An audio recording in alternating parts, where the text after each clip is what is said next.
بسم اللہ الرحمن الرحیم۔ السلام علیکم۔ آج تاریخ 22 اگست سن 2022 بروز سوموار۔ آج کے خبر نامے کے ساتھ میں ہوں عائشہ۔ اگر آپ بھی دنیا کے حالات و واقعات سے باخبر رہنا چاہتے ہیں تو ویڈیو کو مکمل دیکھیے گا اور ہمارے چینل کو سبسکرائب کر دیں اور ساتھ میں لگے بیل آئیکن کو دبا دیں تاکہ آپ کو ہمارا نوٹیفیکیشن موصول ہو سکے۔ بڑھتے ہیں خبر نامے کی جانب اور شامل کرتے ہیں آج کی پہلی خبر۔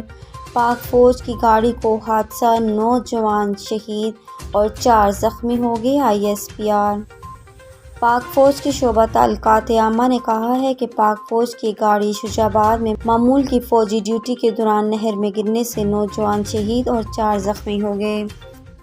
ISPR کی جانب سے جاری بیان میں بتایا گیا کہ پاکستان آرمی کی ایک گاڑی کو حادثہ پیش آیا۔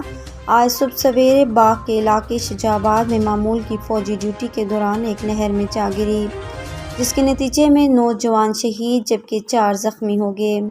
ISPR کا کہنا تھا کہ زخمیوں کو کمبائنڈ ملٹری اسپتال راولپنڈی منتقل کر دیا گیا۔ تمام شہداء کی نماز جنازہ منگلا گیریژن میں ادا کی گئی، جس میں corps commander Rawalpindi lieutenant general Sahir Shamshad Mirza سمیت عسکری حکام نے شرکت کی۔ مزید بتایا گیا کہ شجاع کے جسد خاکی کو ان کے آبائی علاقوں کو روانہ کیا جائے گا اور پورے فوجی اعزاز کے ساتھ سپرد خاک کیا جائے گا۔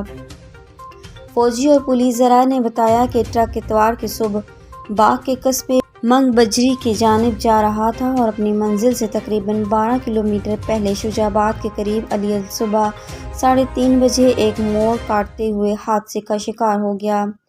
چوکی کے انچارج محمد الطاف نے بتایا کہ ٹرک فوجی قافلے کا حصہ تھا لیکن دوسری گاڑیوں سے آگے تھا اور شجاع آباد پولیس چوکی کے کچھ ہی فاصلے کے بعد سڑک پر حادثے کا شکار ہوا۔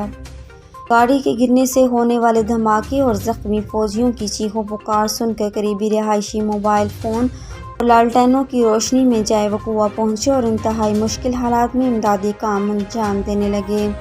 اس دوران قافلے کی باقی گاڑیاں اور چوکی سے پولیس اہلکار بھی ان کا ساتھ دینے کے لیے جائے وقوع پہنچ گئے۔ ان کا مزید کہنا تھا کہ انہوں نے فوری طور پر باغ اور راولاکوٹ میں پولیس کنٹرول رومز کو مطلع کیا تاکہ تمام متعلقہ افراد کو الرٹ کیا جائے اور ایمبولینسوں کو جائے حادثہ پر روانہ کیا جائے۔ انہوں نے کہا کہ 1 گھنٹے سے بھی کم وقت میں تمام زخمی فوجیوں کو شیخ خلیفہ بن زید ال نہیان اسپتال، جسے کمبائنڈ ملٹری اسپتال راولاکوٹ بھی کہا جاتا ہے، منتقل کیا گیا۔ وزیر اعظم شہباز شریف نے کہا کہ باغ میں گاڑی کے حادثے میں 9 فوجی جوانوں کی شہادت پر دلی دکھ اور رنج ہوا۔ اللہ تعالیٰ سے دعا ہے کہ شہداء کے درجات بلند اور سوگران کو صبر جمیل عطا کرے۔ ان کا مزید کہنا تھا کہ ملک کی بقا کی خاطر اپنی جانوں کا نذرانہ پیش کرنے والے جوانوں اور ان کے باحوصلہ اہل خانہ کو مجھ سمیت پوری قوم خراج عقیدت پیش کرتی ہے۔ در اثناء ٹوئٹر پر آزاد کشمیر کے وزیر اعظم سردار تنویر الیاس نے اس المناک حادثے پر گہرے دکھ اور افسوس کا اظہار کیا۔ اپنے ٹویٹ میں اظہار تعزیت کرتے ہوئے ان کا کہنا تھا کہ انہوں نے انتہائی مشکل اور ناہموار علاقوں میں اپنی ڈیوٹی کے دوران اس المناک حادثے کا سامنا کیا اور ایک ایسا فرض جو ہمیں اپنے گھروں میں محفوظ محسوس کراتا ہے۔ اللہ تعالیٰ ان کی شہادت قبول فرمائے اور ان کے زخمی ساتھیوں کو جلد صحتیابی عطا فرمائے۔ کراچی سمیت سندھ میں مزید بارشوں کی پیشگوئی۔ محکمہ موسمیات نے پیشگوئی کی ہے کہ کراچی سمیت سندھ میں 23 اگست سے شروع ہونے والی بارشوں کا نیا سلسلہ 26 اگست تک جاری رہے گا۔ محکمہ موسمیات کے مطابق ایک اور طاقتور ہوا کا کم دباؤ وسطی بھارت میں ہے جو 23 اگست کو سندھ میں داخل ہوگا اور 26 اگست تک گرج چمک کے ساتھ درمیانی اور تیز بارشوں کا سبب بنے گا۔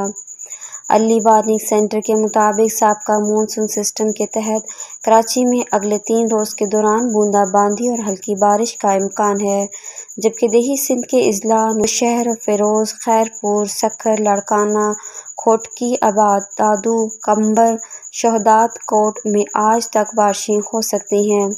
اسی سسٹم کے زیر اثر شمال مشرقی اور جنوبی بلوچستان میں بھی بارشیں ہونے کا امکان ہے۔ محکمہ موسمیات کے مطابق سابقہ سسٹم کے اثرات کے نتیجے میں شہر میں 3 روز کے دوران ہلکی بارش کا امکان ہے۔ رپورٹ کے مطابق اتوار کو مطلع جزوی ابرآلود اور پارہ 31.5 ڈگری رہا۔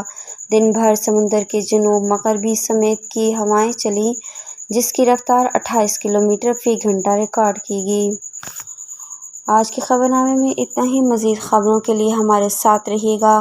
اپنا اور اپنے ارد گرد کے لوگوں کا بہت سارا خیال رکھیے گا اور مجھے دیجیے اجازت۔ اللہ حافظ۔